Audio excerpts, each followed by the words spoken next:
எல்லோருக்கும் வணக்கம். இன்னைக்கு நம்ம பார்க்கக்கூடிய subject lessons to learn from a pencil. எழுதுகோலிடம் இருந்து நாம் கற்க வேண்டிய பாடம்.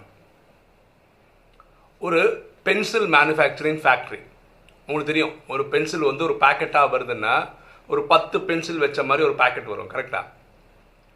அப்போது அந்த ஃபேக்ட்ரியில் ஒரு பென்சிலை எடுத்து அது மேனுஃபேக்சர் பண்ணுறவர் அந்த பென்சில் கிட்ட பேசுகிறார். நம்ம அப்படி யூகிச்சுப்போமே. அப்போ அந்த பென்சில் கிட்ட அவர் சொல்கிறாரு, முதல் பாயிண்டாக இதை சொல்கிறார், நீ பென்சிலாக இருக்கிற வரைக்கும் உன்னால் ஒரு பிரயோஜனம் கிடையாது. உன்னை நீ யாருக்கிட்டையாவது ஒப்படைக்கணும். அவர் உன்னை பயன்படுத்துவார், அதனால் உனக்கு ஒரு சிறப்பு வரும். உண்மை தானே? பென்சில் வாங்கி வீட்டில் வச்ச மாதிரி தான் இருக்கும். யாராவது எடுத்து எழுதணும். எழுதும்போது அது நிறைய பேர் படிப்பாங்க, பார்ப்பாங்க, இல்லை அதை பேப்பரில் எழுதும்போது அப்போது தான் அது இந்த பென்சில் நல்லா எழுதுது, பேர் புகழ் அந்த பென்சிலுக்கு கிடைக்கும். ஸோ உன்னை நீ அடுத்தவங்கக்கிட்ட ஒப்படைக்கணும். இது ஃபஸ்ட்டு பாயிண்டாக சொல்கிறார். ரெண்டாவது, உன்னுடைய வாழ்க்கையில் நீ நிறைய துக்கத்தை அனுபவிக்க வேண்டி வரும், கஷ்டங்களை அனுபவிக்க வேண்டி வரும். அப்படின்னா என்ன அர்த்தம்?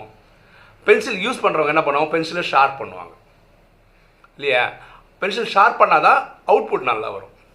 ஒரு மழுங்கிற பென்சிலில் வச்சு எழுதும்போது வர அவுட்புட்டும் நல்லா ஷார்ப் பண்ணி வர இதுக்கும் நிறைய டிஃப்ரென்ஸ் இருக்குது இல்லையா? இப்போ நம்ம படம் வரைகிறோம், அப்போ பென்சில் ஷார்ப் பண்ணி வரையும் போது அது அவுட்புட் பியூட்டிஃபுல்லாக இருக்கும். ஸோ உன்னை ஷார்ப் பண்ணுவாங்க, அதுக்கு நீ வெளிக்குதே அப்படின்னு நினச்சி வருத்தப்படக்கூடாது. அப்போ தான் உன்னோட அவுட்புட் நல்லா வரும். அதுக்காக தான் அப்படி பண்ணுறாங்க, நீ புரிஞ்சுக்கிட்டா நல்லா இருக்கும்னு சொல்லி பென்சில்கிட்ட ரெண்டாவது பாயிண்டாக சொல்கிறேன். மூன்றாவது, உன்னை எழுதும்போது நிறைய தவறுகள் ஏற்படும், அதை பற்றி நீ கவலைப்படாத. எழுதும்போது என்ன பண்ண, நம்ம தெரியாத தப்பு பண்ணுவோம், நம்ம பென்சில்லையே அடித்து பக்கத்துலேயே எழுதும். ஒருவேளை நம்மகிட்ட ரப்பர் இருந்ததுன்னா என்ன பண்ணுவோம்? ரப்பரால் அழித்து திரும்ப எழுத வேண்டியது எழுதும். ஒரு பேஜ் ஃபுல்லாக அடித்தலும் திருத்தலுமா இருந்தால் பார்க்க நல்லா இருக்காது. அப்போது முயற்சி என்னவா இருக்கணும்? தவறே வராத மாதிரி எழுதுறதுக்கு அது யார் எழுதணும்? எழுதுகிறவர் தான் எழுதணும். ஆனால் அப்படி தான். இது மூணாவது பாயிண்டாக சொல்கிறார். நாலாவதாக அந்த பென்சில்கிட்ட சொல்கிறாரு, நீ ரொம்ப ரொம்ப முக்கியமாக புரிஞ்சிக்க வேண்டியது என்ன? ஒரு பென்சிலுக்குள்ளே என்ன இருக்குது? ஊக்கு இருக்குது, அதுக்கு மேலே உட்டு கோட்டிங் இருக்குது, கரெக்டாக? அப்படி தானே இருக்கும் பென்சிலு. ஊக்கு தனியாக வர்றதில்லை, ஊக்கை பிடிச்சி எழுதுறது ரொம்ப கஷ்டம். அதனால் ஊக்கு, அது மேலே அந்த உடன் இது இருக்கும். புரிஞ்சுக்கோ, நீ அந்த உட்டு கிடையாது, நீ அதுக்குள்ளே இருக்கிற ஊக்கு தான், கிராஃபைட்டு தான் பென்சில், கரெக்டாக? ஏதாவது ஒரு பென்சில் இருக்குது, அதாவது உடன் இது இருக்குது, ஆனால் அதுக்குள்ளே ஊக்கு இல்லைன்னா என்ன பண்ணுவோம்? தூக்கி எறிஞ்சிரும். எப்பவுமே நீ புரிஞ்சுக்கோ, நீ ஊக்கு தான், அதாவது இந்த கிராஃபைட்டு தான், ஆனால் அந்த உடன் இது நீ இல்லைன்னு புரிஞ்சுக்கோ. இது நாலாவதாக சொல்கிறார். அஞ்சாவதாக சொல்கிறார், நீ எழுதுகிற இது இருக்குல்ல, நம்ம எதில் எழுதுவோம்? பென்சில் எடுத்து ஒரு பேப்பரில் எழுதுவோம், சில மார்க் பண்ணுறதுக்காக கேலண்டரில் எழுதுவோம், படம் வரைகிறதுக்காக அதுக்கான பேப்பரில் வரைவோம் இல்லையா?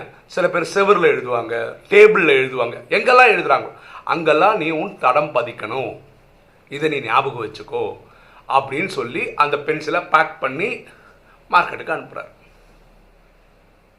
இந்த பென்சில் அந்த 5 பாயிண்ட்டையும் நம்ம வாழ்க்கைக்கு எடுத்துக்கிட்டோம்னு வச்சு அதுலேருந்தே ஒரு படம் கற்றுக்கலாம்.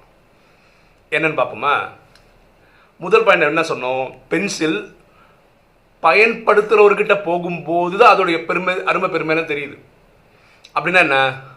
நம்ம ஆத்மாக்கள் நம்ம வாழ்க்கையில் நடிக்கிறது 3 வழி இருக்குது. மன்மத், பரமத், ஸ்ரீமத்னு இருக்குது. மன்மத்னா நம்ம வழி, மனம் போல வாழ்க்கை வாழ்கிறது. பரமத்னா அடுத்தவங்க சொல்கிற வழி, அப்பா அம்மா, ஸ்கூலில் டீச்சர் சொல்கிறது, பெரியவர்கள் சொல்கிறது, குருமார்கள் சொல்கிறது, இந்த மாதிரி வாழ்கிறது பரமத். ஸ்ரீமத்னா ஸ்ரீனா உயர்ந்த, மத்னா வழி, பரமாத்மாவோட வழி, கடவுளோட வழி.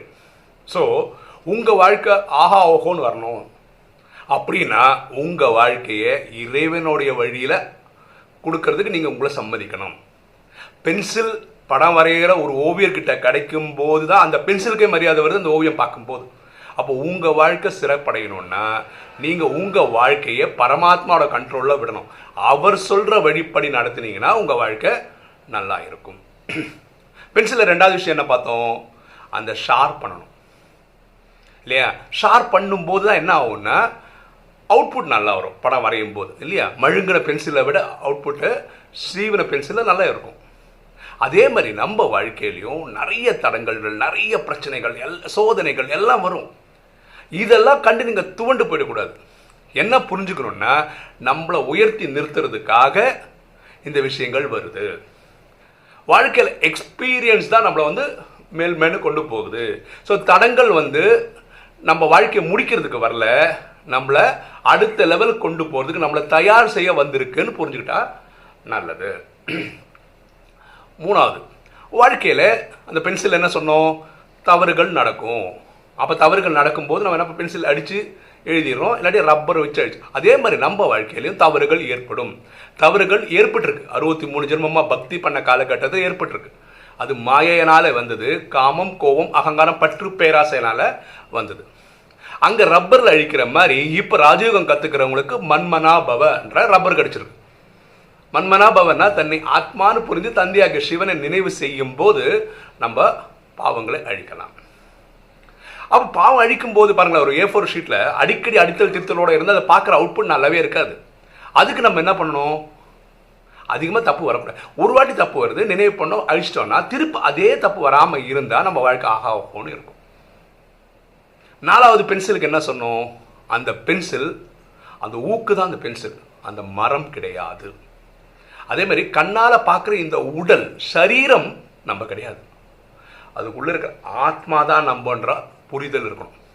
பென்சிலுக்கு கிராஃபைட் தான் நம்பன்னு புரிஞ்சால் நல்லாயிருக்கும், அந்த உட்டு கிடையாது. அதே மாதிரி உயிர் தான் நானுன்ற புரிதல் எப்போவுமே இருக்கணும். இந்த உயிர் தான் இந்த உடலை இயக்கிட்டு இருக்குன்னு புரிஞ்சுட்டா நல்லது. அந்த பென்சிலில் அந்த மரம் இருக்குது, அதுக்குள்ளே ஊக்கு இல்லைன்னா அந்த பென்சில் எப்படி பயன்படாமல் குப்பை தொட்டிக்கு போயிடுதோ, அதே மாதிரி இந்த சரீரத்தில் நடிச்சிட்டு இருக்கிற இந்த ஆத்மா கிளம்பிடுச்சுன்னா இந்த சரீரம் வேஸ்ட்டு தான். அதை புதைக்கலாம், எரிக்கலாம். 5வது நம்ம என்ன பேசணும், ஒரு பென்சில் பேப்பர்லேயோ, கேலண்டர்லேயோ, படம் வரைகிற அந்த ஷீட்லேயோ, டேபிள்லேயோ எங்கெல்லாம் எழுத முடியுமோ அங்கெல்லாம் தன்னுடைய இதை பதிக்குதோ, தடத்தை பதிக்குதோ, அதே மாதிரி நம்மளும் இந்த வாழ்க்கையை சிறப்பட செய்து கொண்டு போகணும். நம்மளும் ஒரு மார்க்கை கிரியேட் பண்ணணும். நானும் பிறந்தேன், நானும் வாழ்ந்தேன், நானும் செத்தேன்னு இல்லாமல் நம்ம வாழ்க்கை ஒரு சரித்திரமாக ஆக்கணும். அதுக்கு நம்ம என்ன பண்ணணும், 800 கோடி பேருக்கும் நம்ம உதவிகரமாக இருக்கணும். எண்ணம், சொல், செயல் மூலமாக எல்லாருக்கும் சுகம், சாந்தி, செல்வம், மகிழ்ச்சி, ஆரோக்கியம் தர்ற மாதிரி நம்மளோட நடிப்பு இருக்கும். இந்த பென்சிலை சாதாரண பென்சிலாக தான் இது வரைக்கும் நம்ம பார்த்துருக்கோம். ஆனால் அதுக்குள்ளேயே நம்ம பாடம் கற்றுக்கிறதுக்கு ஒரு 5 பாயிண்ட் எடுத்துக்க முடிஞ்சது. சரியா? அப்போது நம்ம பார்வையே அந்த மாதிரி தான் இருக்கணும். பார்க்கக்கூடிய எல்லார்கிட்ட இருந்தும் நம்ம என்ன பண்ணணும், பரமாத்மா 2-3 நாள் முன்னாடி வானிலை தத்தாத்திரேயா எப்படி எல்லார்கிட்ட இருந்து நல்ல நல்ல குணங்களை எடுத்துக்கிட்டாரோ, அதே மாதிரி நம்மளும் எல்லார்கிட்ட இருக்க நல்ல நல்ல குணங்களும் எடுக்க ஸ்வீகாரம் பண்ண கற்றுக்கணும். இன்னைக்கு பென்சில் கிட்ட இருந்து ஒரு 5 விஷயம் நம்ம கற்றுக்க முயற்சி பண்ணோம்.